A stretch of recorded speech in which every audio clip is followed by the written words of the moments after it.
The Metal Gear franchise is one of the oldest, most loved and well-received series about. Its various tales of espionage action have been thrilling gamers for years now, but after the magnificent Metal Gear Solid 5 The Phantom Pain, the series was never going to be the same again. As publisher Konami had a very public breakdown with series director Hideo Kojima after Konami did some very shitty things, and subsequently Kojima left and joined Sony. Many wondered what would happen to their beloved Metal Gear franchise after this fallout, as at the time of this breakup, Konami was more focused on making these pachinko gambling machine rather than actual games. Nevertheless, a little under a year after The Phantom Pain was released, Konami announced its new Metal Gear game, an always-online zombie-slaying multiplayer game called Metal Gear Survive. And suffice to say, the announcement went down like a lead balloon, with many gamers chanting "Not my Metal Gear" and "Fuck Konami." Anyway, the game came out last month to average reviews, a hostile reception from fans, and pretty bad sales overall. But is the game that bad? Let's find out. First up, I'm going to talk about the story. Yes, the game has a full story mode, which took me by surprise, as first playing the beta I thought it was a collection of co-op missions. But anyway, the story takes place after the events of Metal Gear Solid Ground Zeroes, and sees your user-created soldier surviving the attack on Mother Base, only to be sucked up by a massive wormhole. Eventually you wake up in a world called D-Day, a sort of parallel world filled with zombie-like creatures called Wanderers. You eventually find out there was a team dispatched to D-Day, and you have to gather information and intel on what happened, as well as saving any survivors along the way to try and find a way out of this place. And surprisingly, the story is actually rather decent. It's much more than you initially think the story is going to be like, as there's plenty of plot twists, supernatural happenings, as well as some political groups getting involved for good measure. Its story may not be the best, but there's plenty of great moments, and there's some nice references to The Phantom Pain. Gameplay now, and while the game may look a lot like other Metal Gear games, Survive's biggest change in the gameplay department is in its survival mechanics.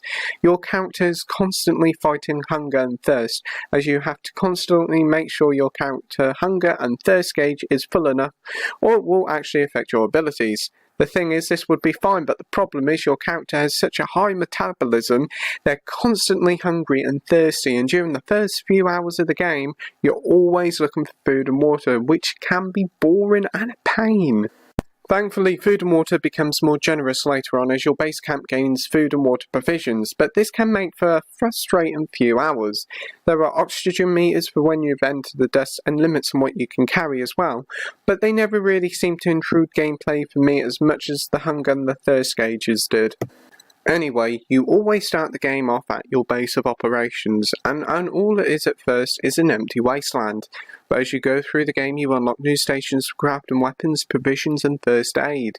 Eventually, your base will be an invaluable tool for your survival. As before missions, you'll be constantly tinkering with your gear and making sure your survivors are alright and that they're keeping your base running smoothly. It's a great feature that can be quite addicting, to be honest. As for the missions of the game, the story-based missions see you travelling around the world of D-Day in search of survivors, intel about the Charon Corps, and bending off loads of wanderers in wave-based defence missions. And while there isn't really much variety in the missions, they can be pretty fun, especially the defence missions. There are some side missions for you to do, and these can be quite helpful as they can be a source of food, quick travel spots, as well as loads of materials for crafting. And talking about crafting, the game features a crafting system similar to The Phantom Pain, but with a much more depth, as every single item in the game requires crafting. As you explore, you'll want to pick up anything and everything you find, as resources are limited. The world of D-Day is split into two different maps, and these maps are based on the Africa and Afghanistan maps from The Phantom Pain, but with loads of fog called the dust clouding most of the land. And you can explore these maps to your heart's content, and there's plenty of different secrets to find and locations from The Phantom Pain to see. It's certainly fun to explore and find new areas in the game, but be sure to keep an eye on your oxygen tank while in the dust. Lengthwise, the game is actually rather lengthy, taking you anywhere from 20 to 25 hours to see the game's ending credits, and that is rather surprising for a game that I expected to be a multiplayer-only experience. Talking about multiplayer, this mode sees you and up to 3 other players protecting an iris energy point from various enemy waves. To protect the energy point, you have to build up your defences to keep the monsters out. But as there are normally a horde of monsters attacking you at once, you will have to get your hands dirty and defeat a load of them, as your defences, while helpful against a couple of monsters, are useless against a horde of them. There are plenty of these salvage missions, and you unlock more of them as you progress through the main game. And I have to tell you that this mode is incredibly tense and fun. Watching the clock go down and seeing your resources dwindle can be absolutely thrilling as you try to think of ways to stall the monsters. My only real gripe with the multiplayer is that you have to be a level 20 in the story before you can play the multiplayer. Yes, you can play it earlier, but you'll be useless as the enemies will be too high a level for you to do any damage to. But once you get around the level 16, 17, you could just get away with it to get through the waves. Anyway, we should talk about the biggest controversy that's surrounding the game. Yes, the game's been clouded with controversy since its reveal, but the inclusion of microtransactions have really riled people up the wrong way. And rightly so. The game has a microtransaction currency called survival points, and you can use it to get extra weapon slots, gear loadouts, and various bits to make your life easier in the game. But the thing that has pissed so many people off is charging for an extra save slot. Yes, you've heard it, a fucking save slot. It's fucking disgusting, and it's understandable why people are so pissed.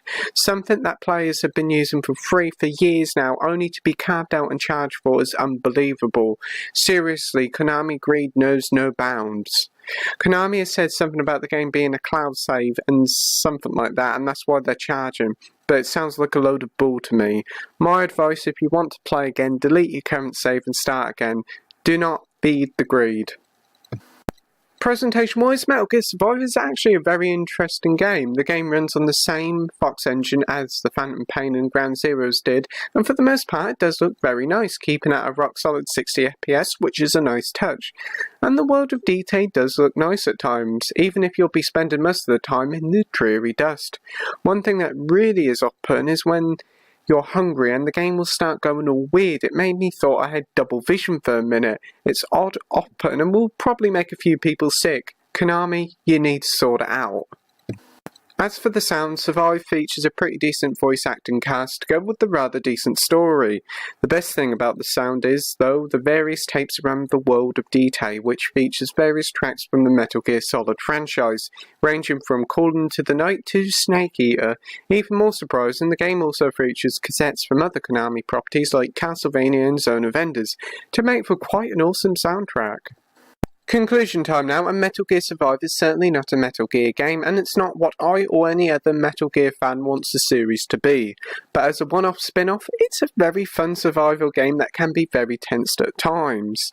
The game isn't without its faults though. The hunger and thirst gauge is laughable, the microtransactions are a disgrace, and the game can be quite repetitive at times. But look past all that stuff and it can be actually a rather decent experience, and one that will probably go down as a guilty pleasure of mine. I'm giving Metal Gear Survive a 6.5 out of 10 with the title of OK. Thank you for watching my review, like, rate and subscribe, and until next time, happy gaming. Bye!